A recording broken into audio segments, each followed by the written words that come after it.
I am so excited today to introduce to you Rabbi Judy Greenfeld. Her article, titled Strategies for Rebuilding Life After Trauma, was recently published in Authority magazine. Judy is a rabbi, a cantor, lifelong entrepreneur, and author who bridges the gap between ancient wisdom and modern wellness. She empowers forward thinkers on their personal and professional evolutions. She brings years of study in somatic dance, dream work, meditation, sound healing, and Kabbalah. She's also the founder, or was the founder, of Nakshon Minyan, a healing community for unaffiliated Jews seeking to rewrite the negative stories they have about their religion. Congratulations for having your article published, Judy. And there may be others like me who don't know the meaning of somatic dance. Would you like to explain that to us? Absolutely.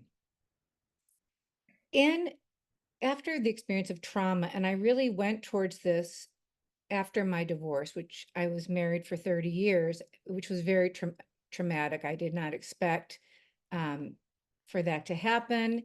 And in healing the pain and the shattering of my life, I did not want to go back to psychological talking, uh, Traditional therapy? traditional psychotherapy. I didn't feel that I felt I had done enough of that. Mhm. And the idea of somatic healing is moving the emotion through your body so it's gone. With traditional psychology, things do come up and they're released, but this is a deeper level because the body holds trauma. Yes. And my feeling was I wanted to move a little faster than maybe words, maybe the unconscious.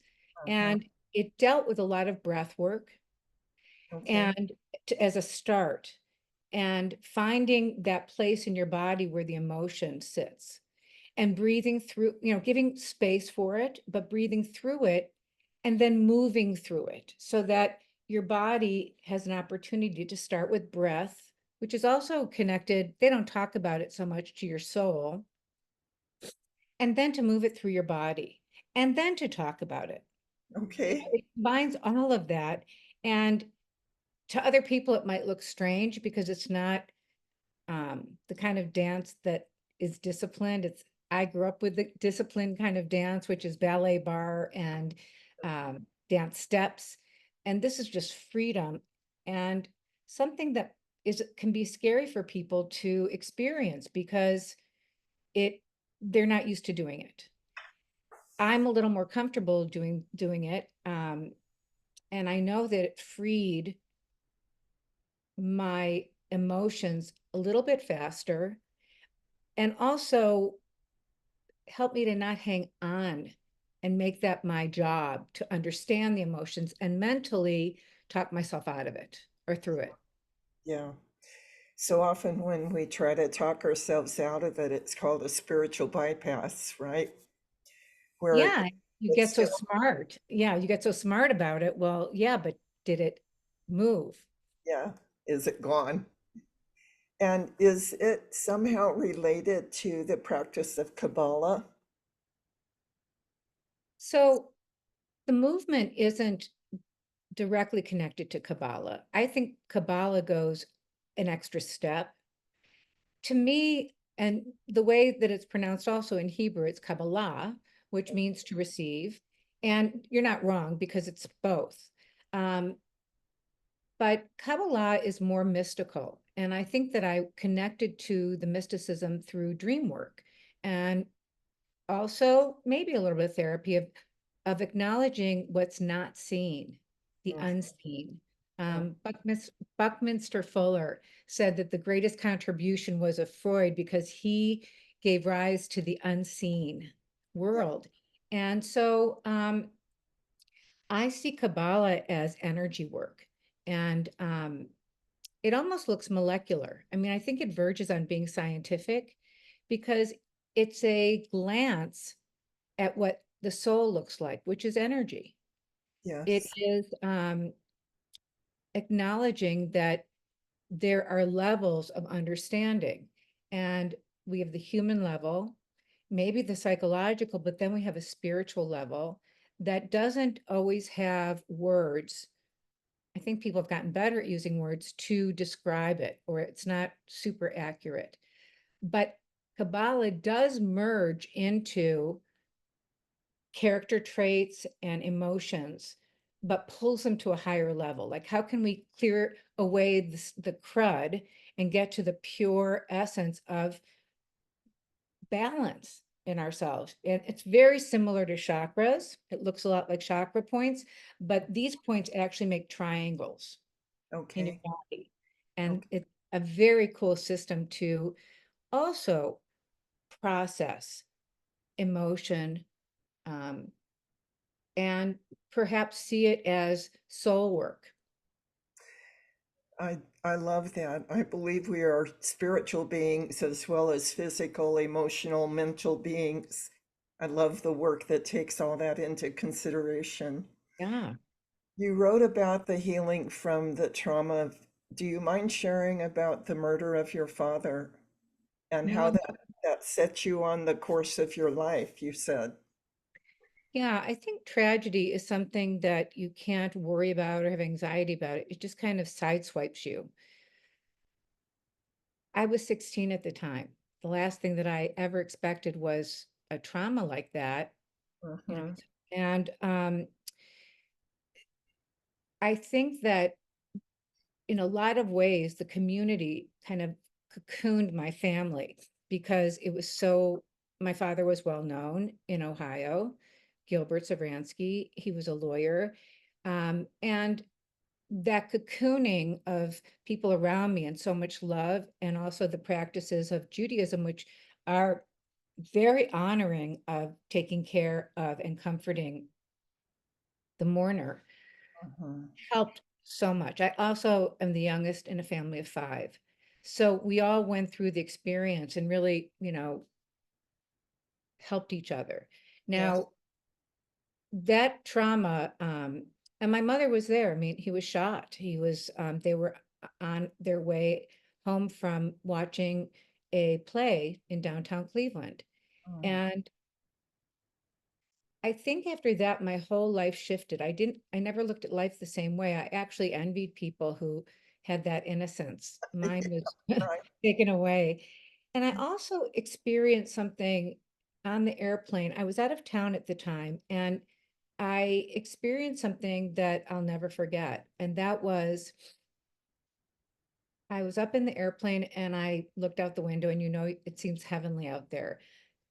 But I felt a voice inside of me say, it's going to be okay.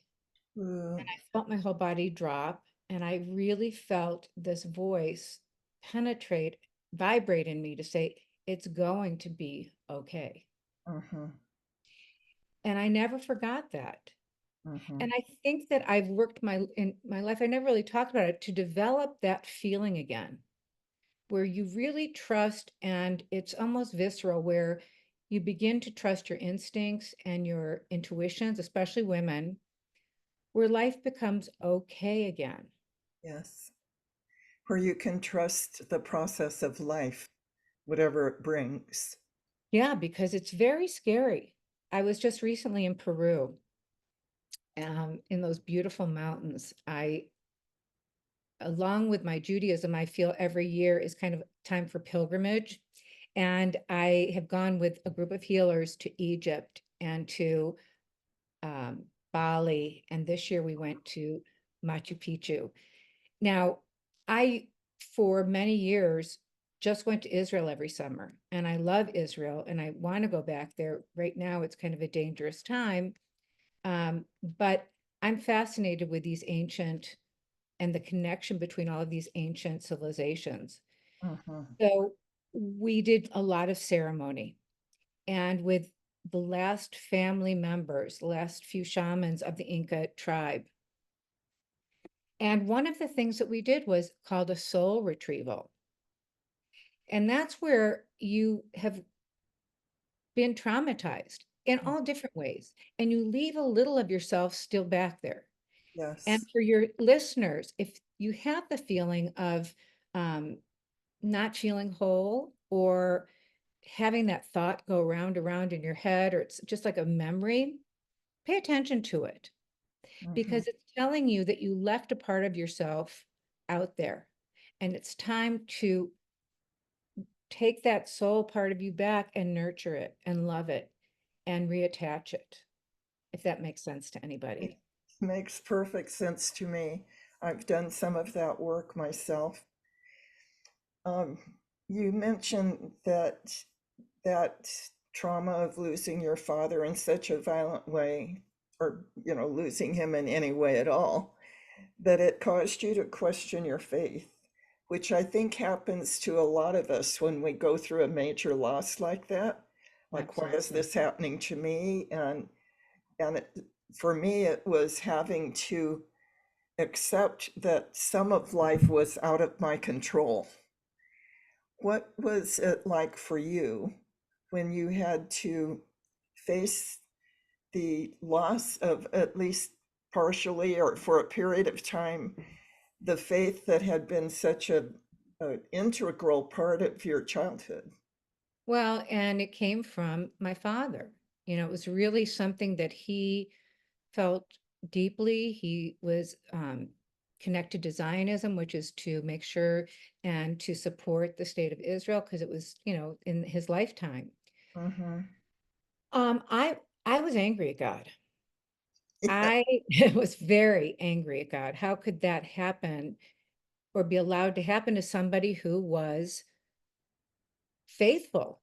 Yes. And I also questioned, um, I didn't feel that it was comforting to talk to a rabbi, because at that time, 40 years ago, you didn't just go up to your rabbi and have a chat with him. I didn't feel that that was something I could do. Yes. And I I had a deep feeling of spirituality, and I had friends who were quite spiritual, and they were Christian.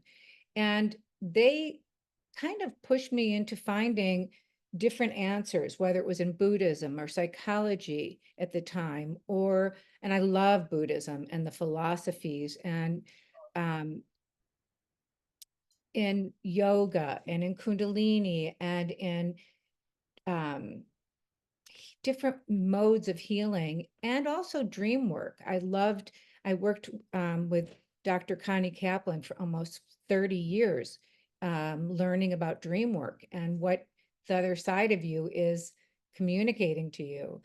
Mm-hmm.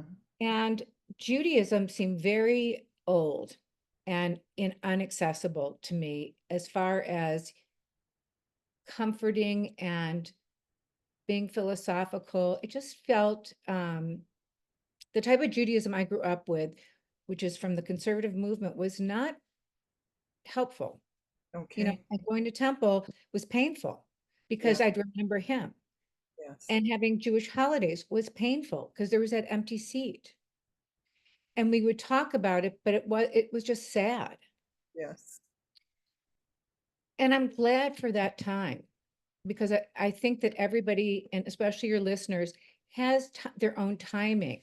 And Yeah. there's no right or wrong. And anybody going through grief, I really encourage you not to pressure yourself or think you should be over this, because in time, um, and it was when I was pregnant with my daughter, I hit this point where I remember being in a yoga class and being asked to find my Christ consciousness, which isn't about Jesus Christ, but it's about this higher consciousness. And I thought, I don't really have that in my faith.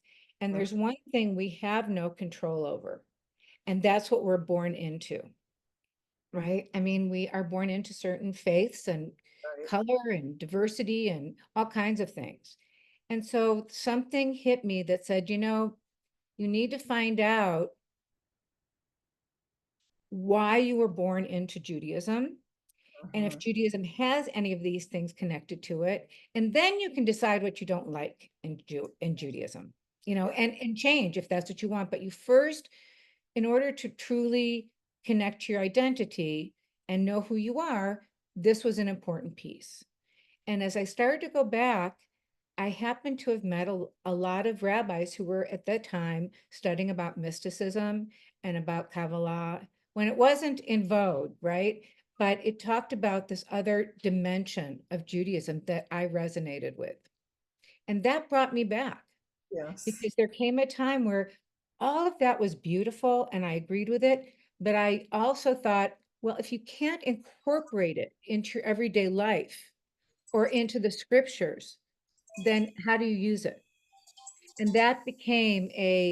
um, that became my next journey, was to take those lofty thoughts and pull them down into what I thought was so boring, which was studying, the ancient scriptures. I, I think for many of us that are born in families of whatever faith, as we become adults, we have to sort through and decide which part of this can I keep and that I value and which part needs to be exchanged for something else Right. that's more meaningful to me. I'm so glad you shared that process with me and with our listeners. You mentioned that the whole journey that you went through even influenced how you raise your children. Can you share a little bit more about that?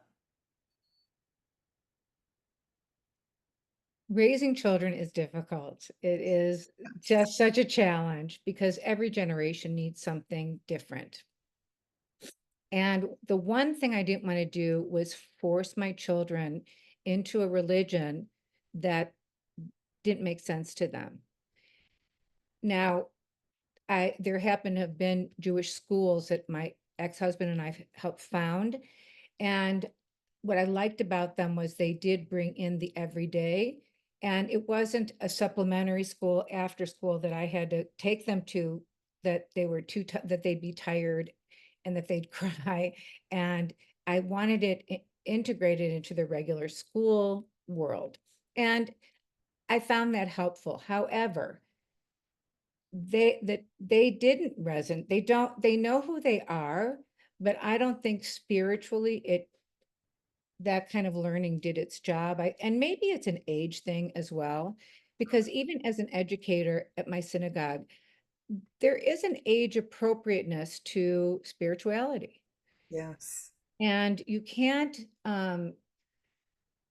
there's stages, and you have to have the foundational work first, and then it makes sense. But without that foundational work, you're not realistic. Mhm. So they respect it. They're not married to people who are Jewish. And I'm open to it. I feel that that's our future. We need Mhm. to embrace it and Mhm. and give the spouse, or um the relationship an opportunity to learn about the foundational values and traditions, which I think really, really tell the story of our faith. And Yeah. that's what sticks. Yes. Um, but the one thing that I did encourage was Shabbat and having a Friday night dinner that was consistent and every Friday, because my ex-husband was in the movie business and time was not sacred. Yeah. And that's one demand that I said, at least on Friday, we eat as a family. It's a home cooked meal and it's traditional. And that was really important because my kids got proud of it and they'd invite their friends. And there's one simple, funny thing that I added, which ended up being the strongest thing, which was we'd go around the table and just say grateful. It's like what we were grateful for. That was probably the most powerful thing, especially when we had guests. Yes. Really set a tone. I think we all have to decide what our non-negotiables are. Yeah, It sounds like that was non-negotiable for you. right. Why don't you tell us about your new position?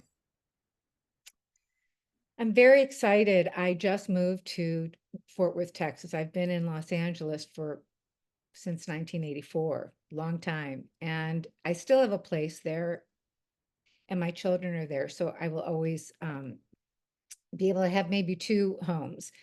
Mhm.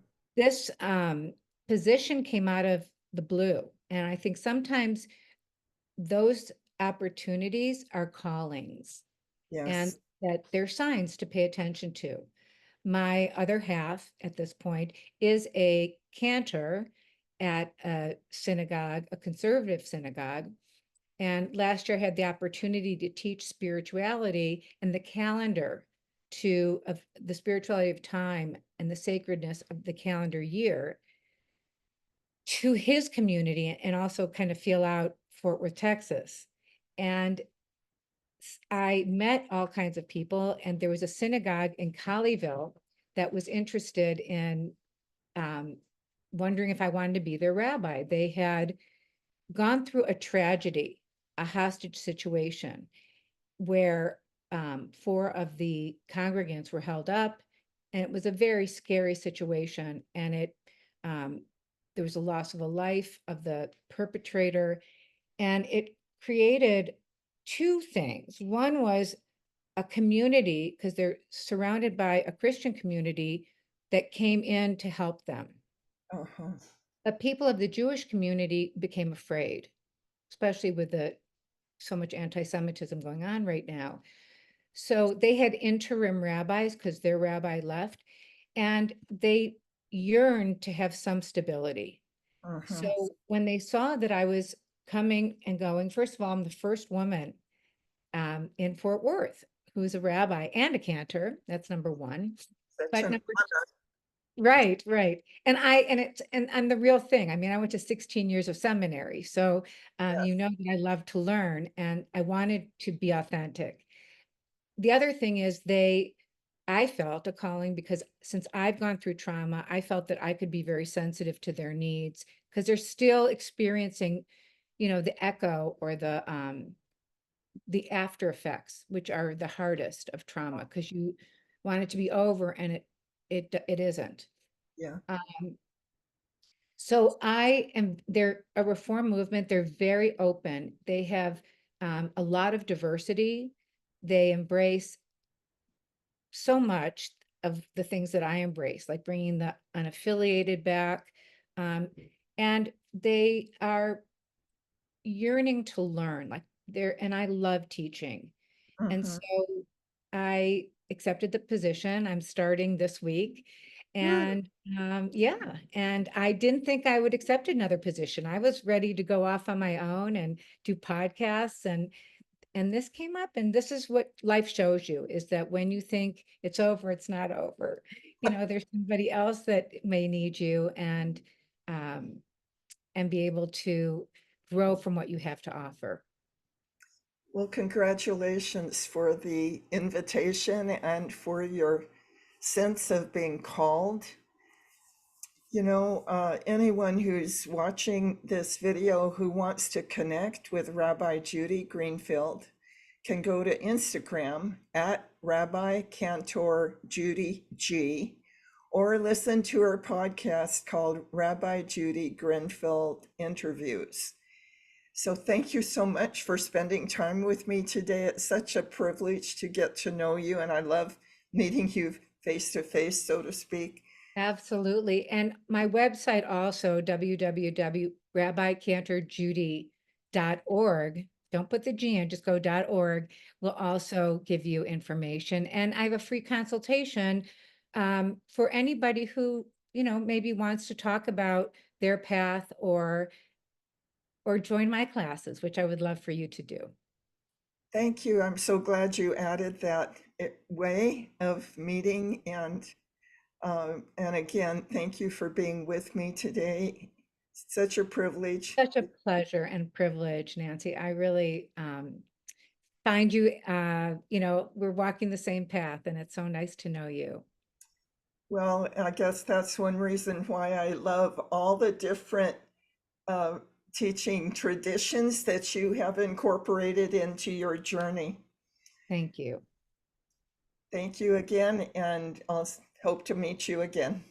Thank you so much. Bye Bye now. bye.